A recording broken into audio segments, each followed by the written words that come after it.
everyone, welcome back to the Resilience Pod, the podcast helping you become resilient in our world full of disruptions. You're here with me, your host, Reena Singh. Thanks so much for tuning in today.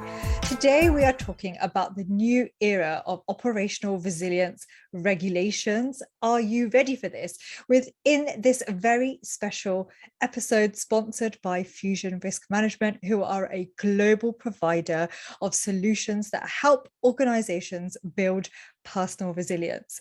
Now, to dive deeper into this and help you unravel what it actually is, I am joined with my next guest, who brings with her over 20 years of experience within startups, large multinational companies, and works with customers and teams to drive innovation and resilient organizations. Wow. So without further ado, please join me in welcoming our next guest, Paula Fontana. Welcome.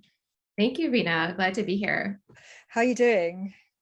I'm doing great. I'm excited to talk about this topic with you. It's really very important. It is. And like this whole operational resilience, still a buzzword, and then regulations hit in, and it's a really big thing happening in our industry. But before we go into the nitty-gritties, what are the new regulations and what is it? So the regulations that are really top of mind for many in the industry are really what the UK regulatory authorities have introduced. So that's the Bank of England Prudential Regulatory Authority and the Financial Conduct Authority. In March, they just outlined a policy really designed to help organizations steer greater resiliency within their broader firm.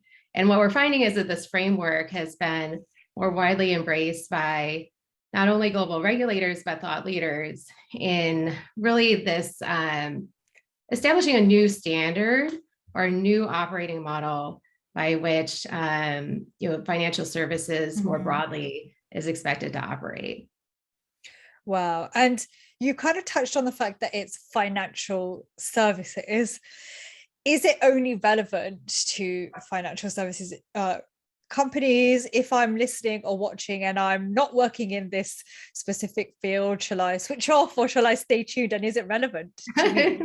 I think that's an important point, Reena, because what we found is the broader industry is paying attention, and that this is really encapsulating many of the standards and practices that have been implemented in the industry for quite some time, and sort of learning about what has worked in the past for many institutions, both inside and outside of financial services, and creating a more robust methodology that can be implemented at scale. That's quite interesting, isn't it? And one to note, if you are watching or listening, that stay tuned because this might be useful for your organizations and definitely those who are in the financial services. Now, we've got all these considerations that we need to think about.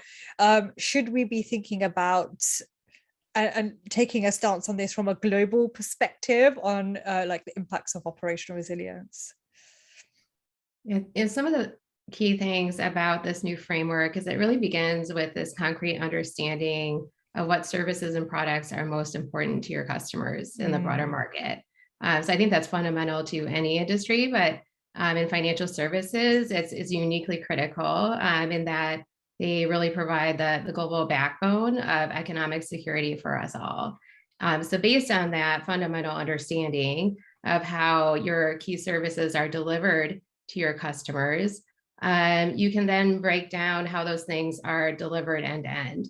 And by ascertaining those things that are most important in the delivery of those things, you are able to essentially prioritize more effectively as a business, as a risk and resilience team, and begin to hone in on those things that would establish greater resiliency for your firm. It's quite relevant, isn't it? Especially if you're a business who operates at a global level, you really do need to kind of consider this. Well, it's not a choice for the financial services industry, but for other industries, actually, if you are operating at a global level, let's consider this if you're not already, or at least watch this episode and listen to it to find out more. Now, before at the start, when we are talking about like what is this new regulation, and obviously we don't have like 5 hours to go into the depths of nitty-gritty gritties of it, so you gave us a quick overview. That you alluded to the fact that the deadline, there's a deadline of March, which is next year, 2022. That's very close because we are sitting in October 2021 right now. What should we be focusing on right now? So firms that are subject to the regulatory mandate are expected to have three pieces in place for March. So essentially identifying those key services, those important services that are materially impactful to customers in the broader market. They need to understand how those services are delivered end to end and provide that map. And then thirdly, they need to ascertain what are those limits by which they need to operate the business. And by this, I mean, how long can those customers in the broader market withstand a disruption? So these are the absolute maximum limits that customers can withstand. So you should never reach these. You should never even near these limits. But those are the three elements that firms really need in place for March. That should be, if you folks, if you're listening, those three things should be what you should be focusing on. Now we've got, which is really good because there are obviously loads of other things, but we need to narrow it down. So it's quite good to get your perspective on this. To recap, we've looked at like what kind of is the regulation, why we need to consider it. Even people who are not working in financial services should consider it because of, the way we operate globally. The deadline is March, if you don't know already, not long. We've looked at what we should be focusing on. Like, how can we start this if we haven't already thought about it? What can we use or consider to help us meet these obligations?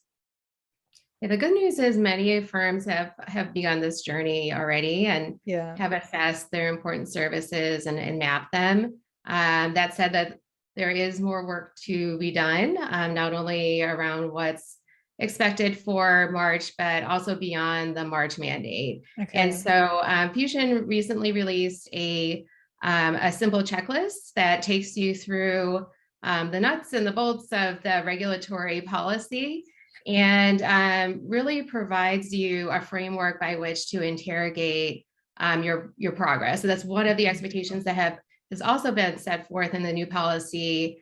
The regulators looking for a level of self-assessment whereby firms are meaningfully examining their progress over time. A key element of this new framework is learning and integrating those learnings into your operation over time. And so this checklist is a useful tool in terms of understanding, where you have made significant progress, where you have work to do, and in sharing those insights with the broader community. And that's really cool that there's a checklist. And good news is, Paula, do confirm this, that our listeners will get access to this for free? Yes, absolutely. It's a free checklist you can download and walk through the entire end-to-end process and evaluate where they stand today. And as we had mentioned earlier in the conversation, these are useful questions, I think, irrespective of whether you're in financial services or outside of financial services. If you're on this broader journey to building more resilient operations, these are questions that are more broadly relevant, irrespective of the mechanics of whether you're obligated to comply or not. Yeah, that's really useful, not only for financial services resilience professionals, but others, as you say. Quickly, how many questions roughly or sections are on the checklist? If you for those who are still kind of in two minds about whether to download it or look at it, that would be something that would be quite interesting to know. Yeah, it's about 25 questions. You're pretty simple and straightforward. It also provides you a framework by which to track your progress over time. Love it. So for organizations that, and it's broken down into sections such that there are elements that are necessary to have in place for March, and then there are elements of this that extend well beyond March. And so for those that are on the regulatory journey and those that are not, it does break it down in a very concrete way for you to really measure and assess where you stand relative to the regulatory expectation, but then also the emerging best practice standard. Perfect. And we could love a good checklist over on the Resilience Pod. And the fact that it's not 100 questions or 100 pages is key, because obviously when we're looking at regulations, we often feel like drowned in them, especially when they're quite complex and you're trying to look at resilience. It's really good to have something to help us prepare, or at least give us a sense check, because this is new thing, right? And everybody's on this journey together. It's not like one organization or one sector is the star in it for the time being, because we're all complying to the same deadline. So it's really great that like you've created this, and Fusion are offering this to listeners for free, because it's going to be really valuable. So with this, now before we close off and I ask you for your final thoughts, there are going to be people who are watching or listening saying, well, is this operational resilience? Is it just business continuity rebranded? Really dying to ask you this. So what would be that in your opinion? What would you say? I would say operational resilience is a new way of thinking, that really borrows from many of the things that we've learned, over the years about, what works and what doesn't. And it really is a much more integrated way of working. It's not business continuity led, it's not risk led, it's not compliance led. It's really the blending of the best of all of those different capabilities, and how you work together in harmony to deliver something much greater in significance and impact, and really defend the organization, against disruption. But also, I think there's also this broader opportunity in terms of risk and resilience's role in informing the business's actions in an era of uncertainty and disruption. And so risk and resilience in effect becomes, the very best navigation system that you can have for your business. And I think that's pretty profound. And it's not just about risk.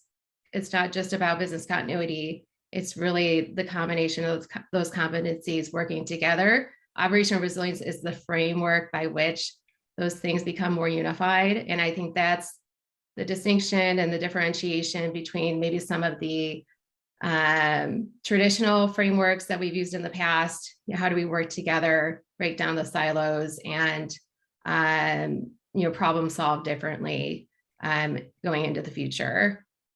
Love that. So folks, if you're listening or watching and you're wondering this throughout the whole episode, you've got your answer. Let us know what you think. Are you a financial services professional, resilience professional, and you're looking at the regulations and it's driving you crazy, or you've got something really good that you could share, or you want to download the checklist, then check out the links in the description box, and let me and Paula know like what's going on in your worlds and how are you coping with this, and how can we kind of help each other to become resilient, because that's what the pod and we are all about. Now, Paula, thank you so much for sharing these insights and offering this freebie into a really serious regulation that's actually going to impact the whole of the landscape. Do you have any final thoughts before we head off?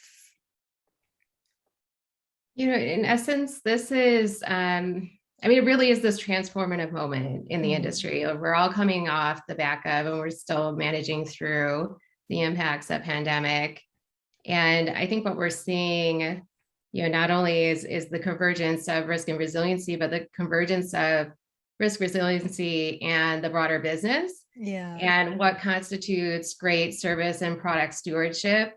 And as someone that's come from the service management world and product management world, I think that's the opportunity that I see is integrated and improved sensing and response. And how do we all work together to be more effective in creating a more resilient ecosystem. And it requires your entire organization. Yeah. It doesn't happen overnight. And it also requires that you appropriately leverage technology in such a way that enables you to scale it. Because you find that running an operational intelligence program out of spreadsheets and documents may get you started, but it's not going to help you really instantiate services and products that are virtually indestructible. And I feel as though that's not only a competitive differentiator, but it's also an expectation on the part of customers, regulators, and other stakeholders. Very powerful there. And I feel like that's another episode we could talk about, isn't it? I feel like it is too. So, well, who knows? We'll talk about the benefits of the technology. And, thank you so much for this. I feel like it's good to get a quick overview if, for those who might be wondering. It's great for me too. And really grateful for this and the resource you're offering. So thank you so much for coming on the pod, and welcome to Fusion. It's been wonderful. And folks and guys, if you have tuned in today and this has been quite insightful, or you want to know more, then contact me, let me know what's going on in your world, and let Paula know. And let's chat about this whole new era of operational resilience regulations. This is me, your host, with Paula Fontana, signing off. Until next time, keep on investing in your resilience.